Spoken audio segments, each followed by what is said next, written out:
Hi there, Stampers. This is Lisa with Queen Bee Creations. I am an independent Stampin' Up! Demonstrator, and I go live here on YouTube and Facebook every Monday and Thursday, giving you guys some sort of a paper crafting tutorial.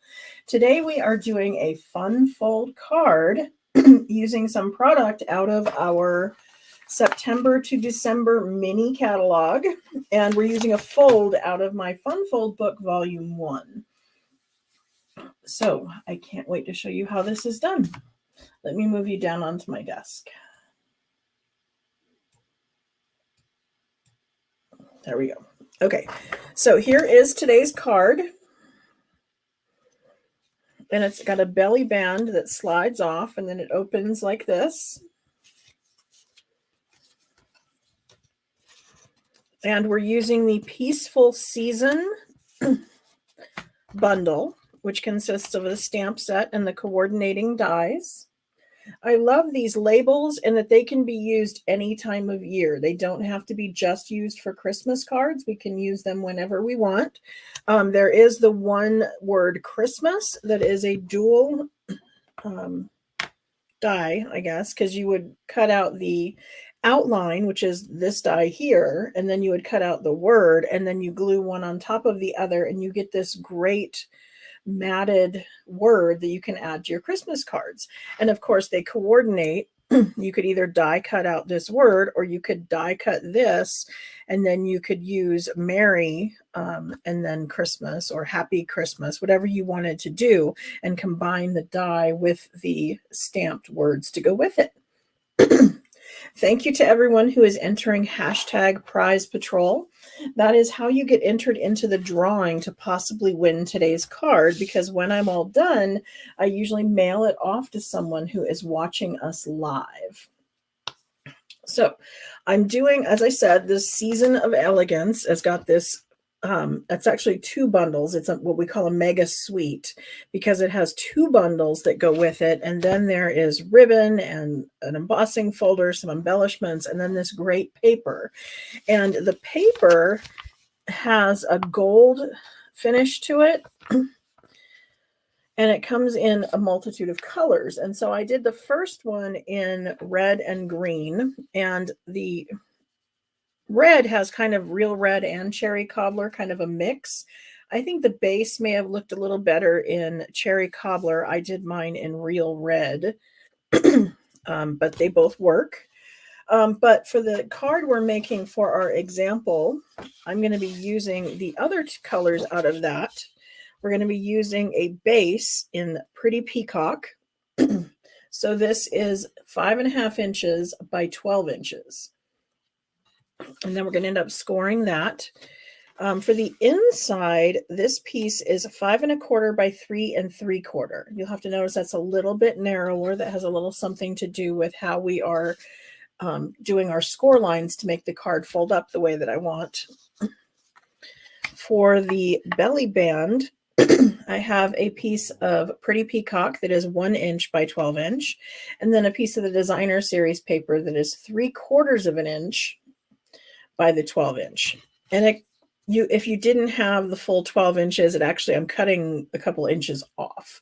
So you can, if you didn't have any leftover of your 12-inch cardstock, you can use regular cardstock. When down to 5.5, 5.5 with the one belly band, when I do my second card, I'm going to have to end up cutting the 1 inch off of an 8.5 by 11 sheet, but that's not a big deal. But I just want to let you know that you don't need the full 12 inches for your belly band. For the decorating, I have 4 pieces that are of the Pretty Peacock, and they are 5 1/4 by 1 3/4. And then I have 2 of the ivory that are the same size, 5 1/4 by 1 3/4. And there's 2 of those. And then I have just a little scrap here that I'm going to be using for our die that is 2 3/4 by 2 3/4. And that's going to cut out this piece here. So that's all the pieces you're going to need. In my book, I show you how to create these templates I don't know if you can see. They're clear. They're made out of acetate. And because I do this card, this fold frequently, then I wanted to be able to not have to measure down and cut and measure down and cut. I just did that once with my acetate. And then when I go to cut these, you can see how I use this as a template to cut them to the size that I need them. It just simplifies things for me, and ensures that my measurements are correct each time, because I could be off a little bit. I'm not always perfect with my measurements. And so I wanted to make sure that I was. So that's what those templates are for. You'll see me use them. We're going to start out by scoring. And I want to use my Simply Scored. I use this when I want my scores to be exact, because once again, my fingers could be a little bit off. I could be aligning it in the paper trimmer and be off just a tad. This one, because I have to cram it in the corner and then I'm in a groove, there's no way for me to mess this up. It's kind of like foolproof, which I really like. I appreciate that when it's given to me. So if you don't have one of these, they can be purchased in my online store. I highly recommend them. They do come with these little markers that you can mark for the ones you're cutting if you needed to. And then they store up here in the top. There's more of them that fit in there. And so, and then the stylus has two ends to it. It has the smaller end, which was good for cardstock, and then it has the fatter end, which is good for designer series paper.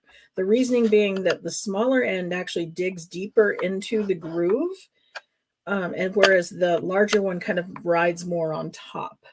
And you don't want as deep of a score line when you're working with the designer series paper, because you don't want it to rip.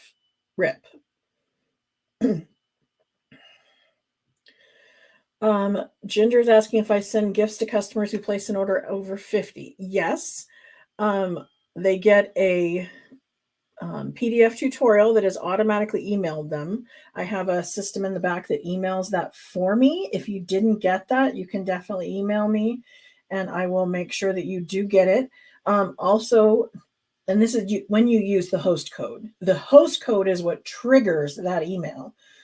So you have to use the host code. It'll trigger that email to give you a set of 6 PDF tutorials. And then at the end of the month, I figure everybody who placed an order, and they will get a little card kit for creating along with me the following month. So thank you for asking.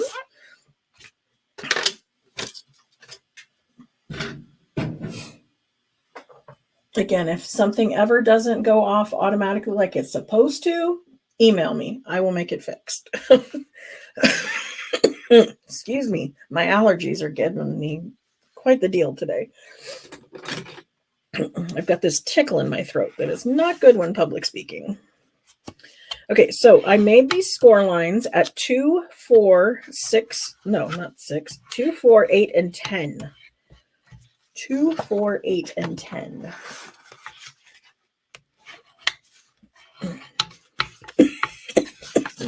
Excuse me. And see, that makes everything line up just perfectly. So I love my Simply Scored for that.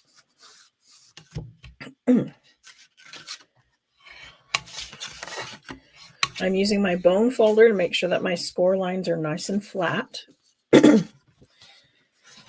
But then I want to come in and make the marking at 2 3/4 down from the top. So I'm going to do that with my paper trimmer.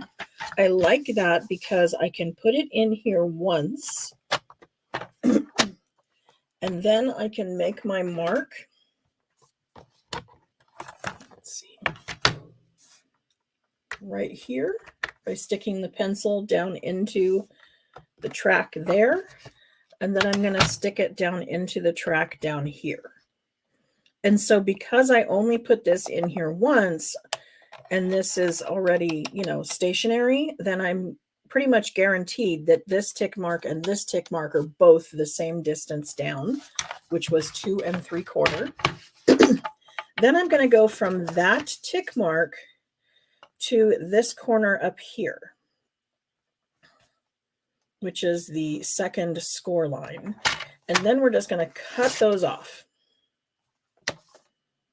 Okay, so then I'm going to do the same thing on the other side. Excuse me.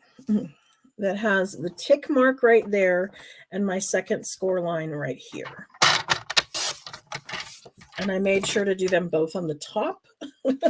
You can accidentally flip it and cut one on the bottom and one on the top. You know, ask me how I know. While I have this little piece, I love to use these little extra pieces to stick them into the groove of my trimmer and just drag it along, because at the end, it fell off, but it collects all the little fibers and dust that are inside this track. So when I got to the end, it actually took out some lint, and that will ensure my cuts are a little better and make sure my blades stay nice and sharp. And sometimes if that track is not cleaned well, then you might think you need a new blade when you actually don't. You just need to clean the track. So keep that very clean. Okay, now let's see where we go from here. Let's go ahead and die cut this piece just while I have some desk space here. I'm going to bring in the little mini cut and emboss machine and then the dies. And so I'm going to use this die right here.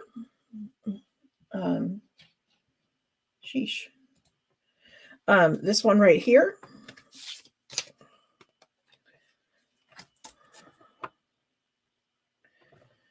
And I have plate number 1, plate number 2, and then I have a second number 2.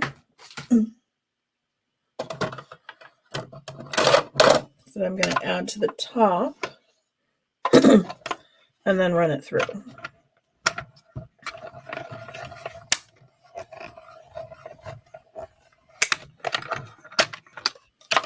I love the mini cut and emboss machine for when I'm doing little projects like this. It's great to keep on my desk because it folds up small and it doesn't take up much room. And it's also great to take along to crops because it has this little handle and it all folds up nice and neat like this. And it's only available in the blue, supposedly for a limited time. It's been out there a little longer than I expected it to, but I really like this blue color and they're telling us that that is a limited release. Our standard cut and emboss machine has a 6-inch base, whereas this one has 3. And the normal one is just available in white. So I cut these in very vanilla because of this very vanilla. I wanted them to coordinate. These two are going to go here and here. So I need to pay attention when I cut this that I'm going from up there to down here. Because if I went this way, then they're not going to fit. One of the things you can do is you can put them back to back, and then you can cut from here to here. And then when you take them apart, well, they'd actually have to go this way if I did that. But it would take the high to the low opposite directions, but you would have to put them 2 bad sides together or 2 right sides together, however you wanted to do that. And then, like I said, pay attention to how you're going. And then I'm going to use the longer piece. I have 2 of my templates here. I'm going to use the longer one. Let's see. It's basically down 1 1/4 inch that I measured down this way. And then we're cutting across. So if you don't have the templates, you're going to go down 1 1/4, and then you're going to cut from this mark to that corner.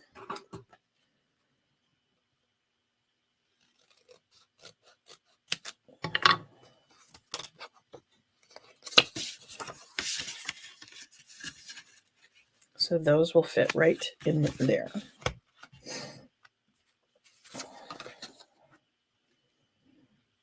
I think I'm going to use liquid glue. I usually use Stampin' Seal. I love Stampin' Seal. But the liquid glue gives you a little bit of what I call wiggle time. to make sure that you are centered correctly. And sometimes when there's an angle, it might be a little more fussy.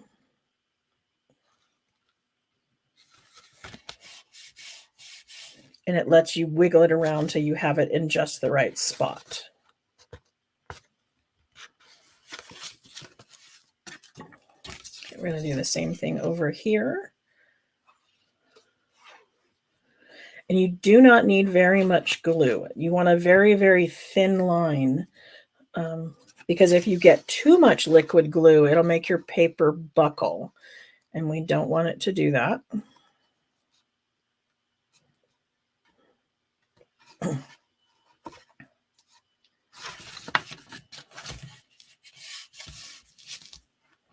Okay, now I need 2 of these. Now, if you wanted to, when I first did this,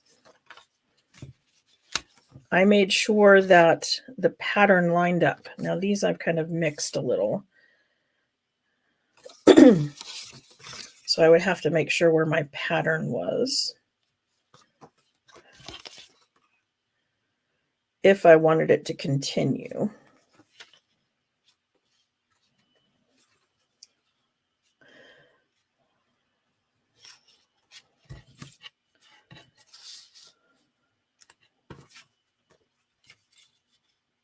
Okay, so you kind of mix and match. Like I said, it's not necessary. It's one of those weird things I do because that's just how I roll. I like my patterns to match up. And this pattern is so random, I don't think anybody's really going to notice.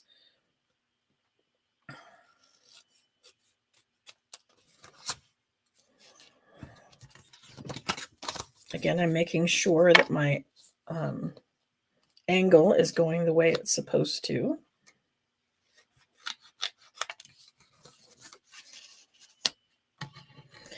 Then I'm going to take my smaller template, making sure this one's going to go here. So the high point is on this side.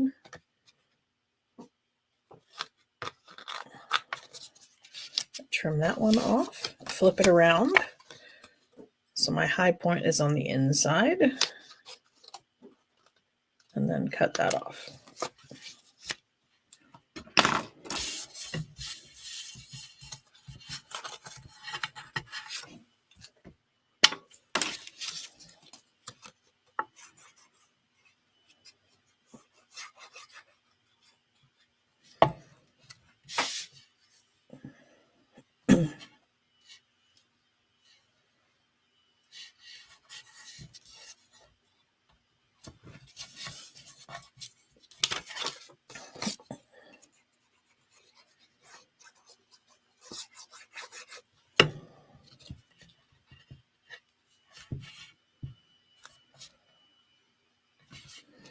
Is anybody else as excited as I am that fall is finally coming? I was not dealing with the heat so well. And I'm so glad it's cooling off. I hope it lasts for a little while. I mean, I hope we keep this 65, 70, 75 weather before the snow comes, or we'll be complaining the opposite direction. But I love that we can keep the windows open at night and take walks with the dogs and not too cold or too hot. This weekend was our anniversary. 34 years my husband and I have been married. So we went to Boise to spend the week at a hotel swimming pool. Just kind of drove around and played tourist. And it was fun because there wasn't really no agenda. We just kind of did whatever we wanted and poked in a few stores and just kind of enjoyed being away from all the responsibility. Okay, so here I'm going to be stamping our sentiments. So I'm going to be stamping this one on a, excuse me, on a, I'm going to say unpoint. And so I can use my grid paper to line this up. Does everybody know we can purchase the grid paper? That this is not just a demo only item. This is something you can order out of the catalog, and it is so useful. I can use this to measure, finding the middle of my paper. I can use the measurements along the bottom or the side. Every time I mount stamps that have words on them, I will lie the word along the line, so that if that's straight on the line, the stamp, then I'm setting the block down and I'm making the block also on the lines, then I've got my best chance at stamping this totally straight. So I'm opening up our ink pads. Our ink pads are fabulous. I love that they store upside down. Now it doesn't look like it, but as I open this, you open as a compact, or you can just pinch right here and it'll make that side pop open. So if you ever have difficulty, use your thumbs and press right here. It makes this pop open. And then it's going to slide back in. But you'll notice the ink pad, when I set this down, it was upside down. So it's making all of the ink puddle on top of the pad rather than sink down to the bottom, keeping that nice and juicy. And the firm foam that's in there is raised above the plastic case, so that if your stamp happens to be bigger than the area that the ink pad has, you can still use it, because you can go side to side and up and down and get your entire stamp. And Stampin' Up! Color coordinates everything. So the Pretty Peacock ink, the Pretty Peacock paper, the Pretty Peacock Designer Series paper, the Pretty Peacock ribbon, everything is color coordinated and consistently the same color. So you don't have to worry about dye lots and, all those funny things that we had to worry about back in the day.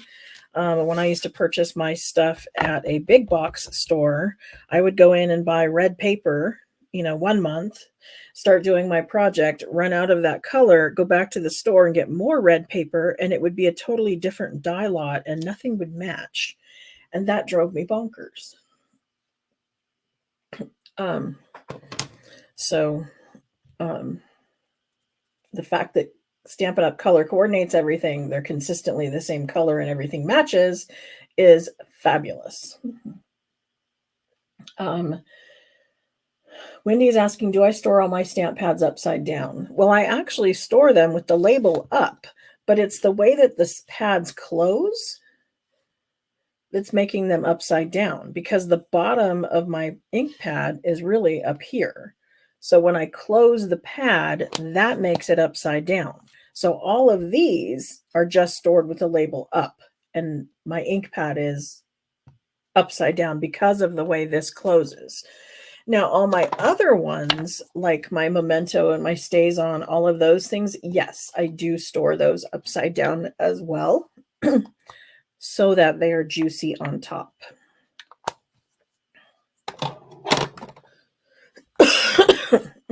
Excuse me. Okay, so we're going to put our inside in.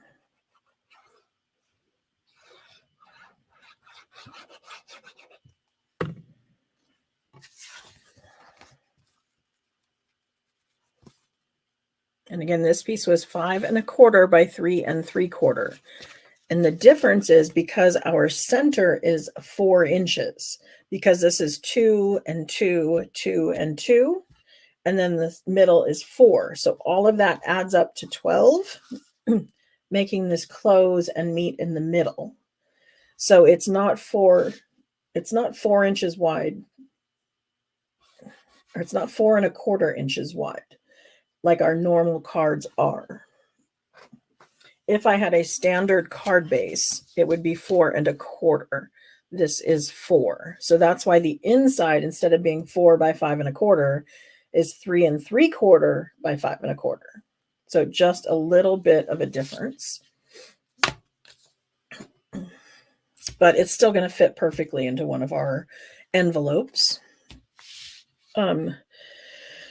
For closing, I wanted to use a belly band, and so I'm going to start out by putting a little bit of Stampin' Seal down at the bottom because I want this to dry quickly and hold tight, but I'm only putting that much. I'm not putting adhesive all the way down the entire thing. I'm going to take this piece and I'm centering it in here and making sure that that holds down at the bottom.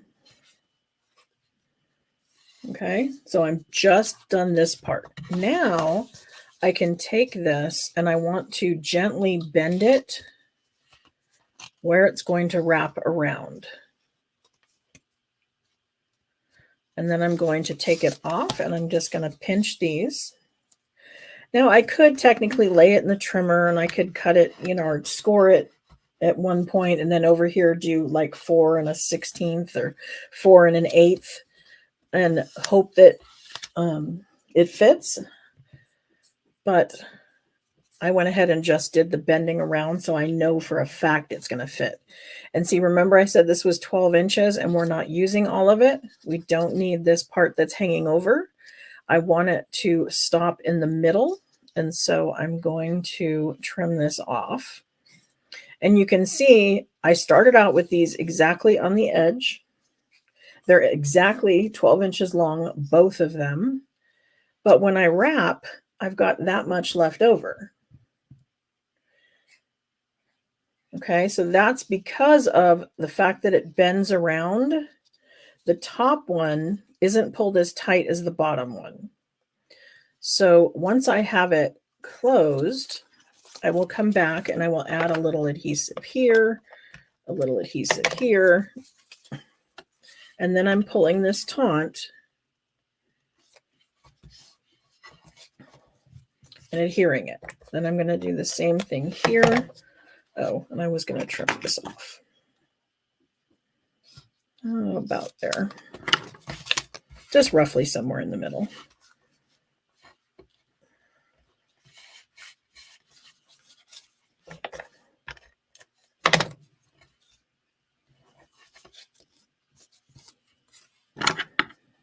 And then I'm going to make this close in the front.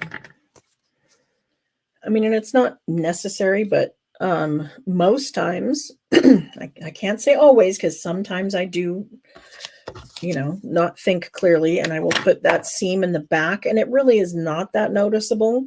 But if you wanted to, you could put that seam in the front, and then when you put on your focal point, it will hide the seam. So there is no seam visible anywhere, which is a nice touch.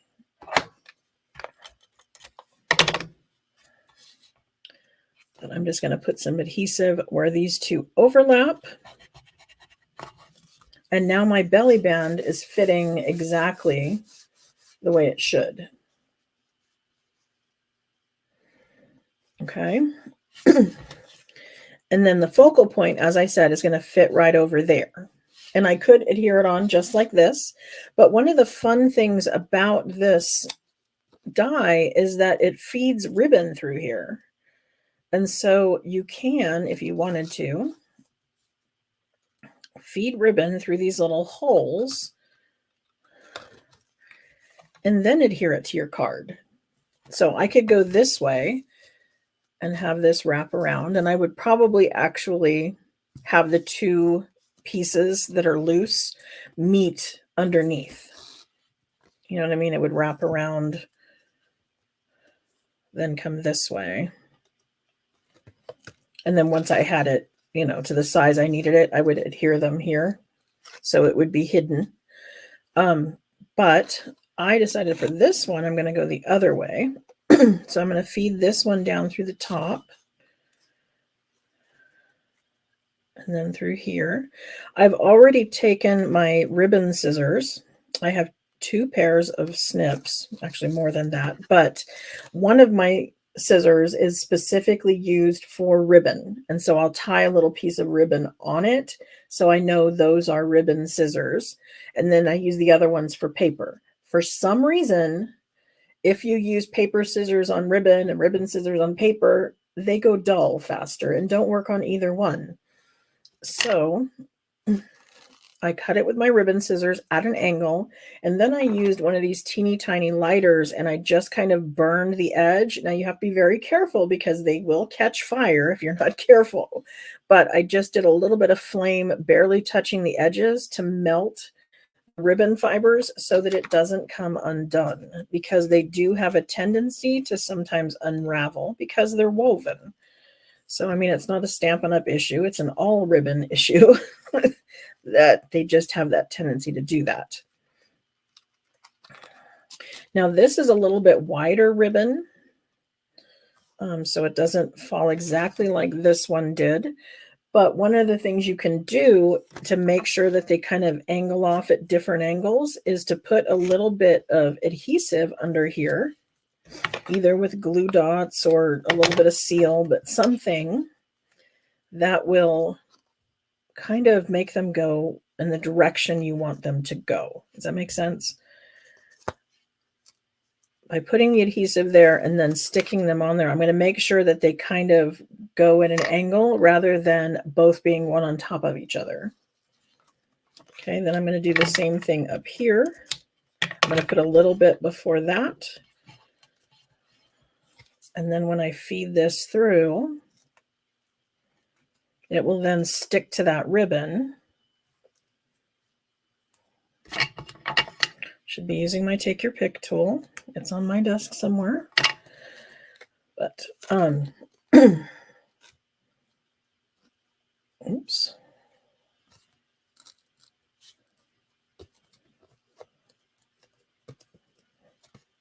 There we go.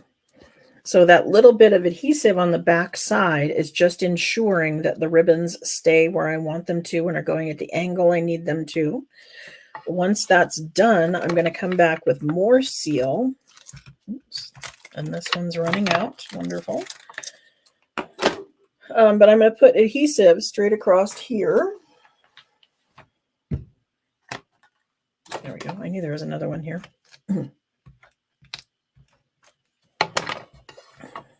And so I'm just staying right across there. And then I'm going to make that part stick to the belly band. And I made sure that the only adhesive is just behind there because I don't want it to stick to the card above and below my focal point. But now that will slide on and will slide off, allowing you to open the card.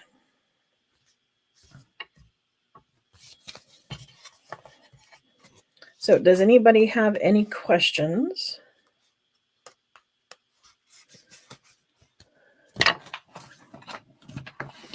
Again, this is in book 1, and it has the full measurements, instructions, and then the diagram that will go with it as well. So this is all in book 1. I have 2 books out that have 50 patterns each.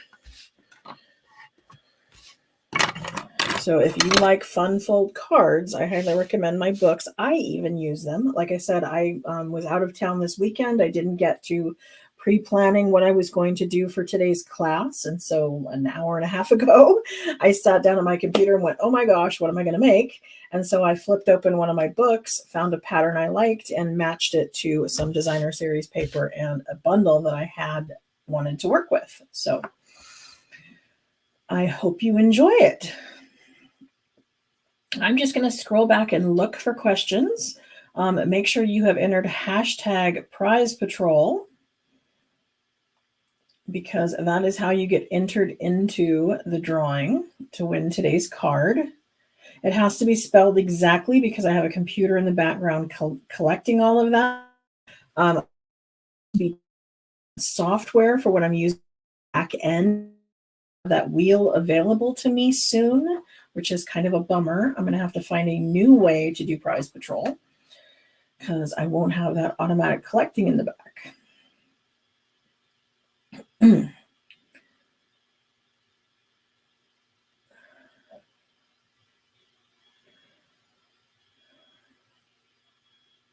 Okay.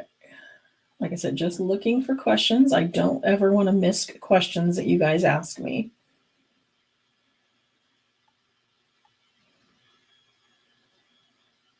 Yes, the older style that still did that kind of the way that opens with the like this. The last one we had before they redesigned the case, those did store upside down. If you have some really, really old ink pads, the Stampin' Up! Ink pads I started with when I started Stampin' Up! Were shaped like this and had the lid that came off.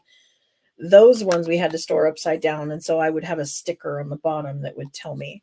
Also, our 1-inch pads, the little ink spots, I will punch out a piece of cardstock that coordinates with that design, with that color, and put it on the bottom.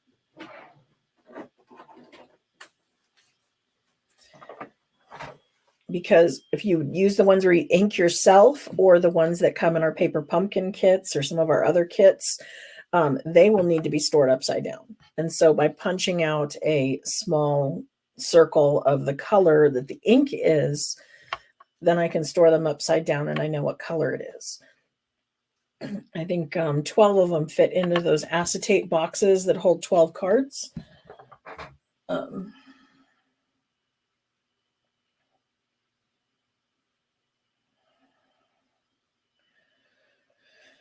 Okay. Janet says she's getting to go on a 16-day cruise to Hawaii. That sounds fabulous. I did a 10-day cruise out there last year, and it was not enough time on land because we did 5 days at sea, and then we island hopped and just did a partial day on each island. And I wish we had had time to stay longer. I didn't get to explore enough. So I think 16 days does sound better.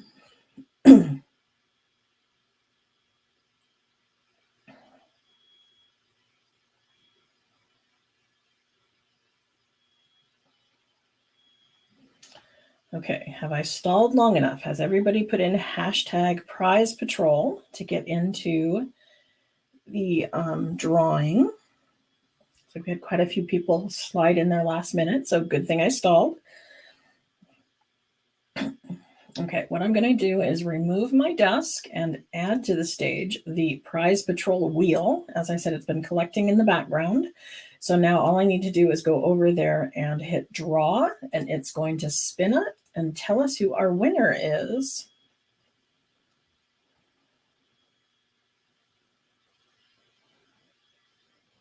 So Angie is our winner. Congratulations to Angie.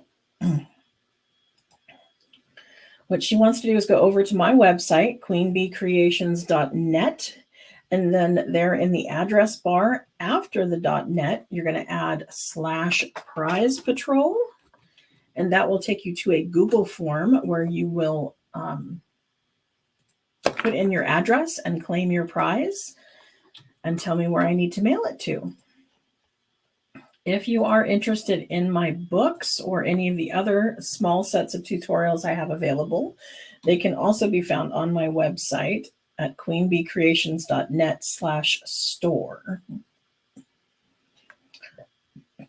So thank you for everyone watching, and I hope you come back and join me on Thursday when we do another paper crafting tutorial. Thank you so much. Bye.